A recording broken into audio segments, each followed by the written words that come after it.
Hello. Today I will show you how to split one stereo jack to two jacks, to left and right channels separately. This converter can be useful if you need to record both audio channels separately, or for other specific audio techniques. This splitter is not stereo to mono. How to create stereo to mono converter splitter, we showed last time. Click more form tech screw and watch that video. Today let's create this one jack to two jack splitter box. To make this splitter, you will need different tools, a soldering iron, the box itself to put it all in, 3 sockets, in our case they are 6.35mm socket or 1/4 inch socket. But you can also use 3.5mm, XLR and any other sockets you need.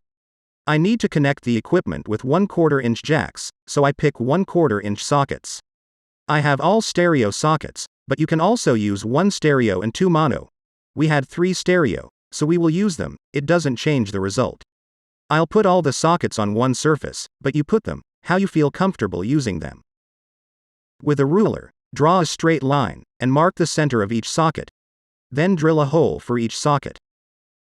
Then put all the sockets. If you have 2 mono sockets, remember that you can't put they for input, only stereo socket is suitable for input. If the sockets fit, then use a multimeter to find out which socket pin is ground, which is left, and which is right. As you can see, if the jack is in, the pins on one side are deactivated, so the wires have to be soldered to the correct pins. Then find a small length of wire with at least 3 wires. This wire will be used to connect the jacks inside the splitter. Remove the outer insulations of these wires, and tin them the wires.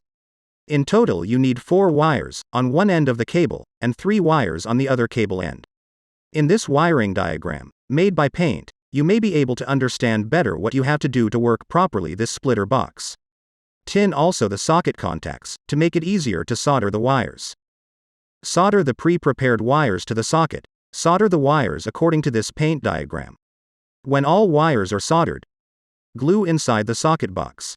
Also put super glue to keep the sockets well inside, and screw the nut tightly. Remember that one socket is an input. Put it on one of the sides.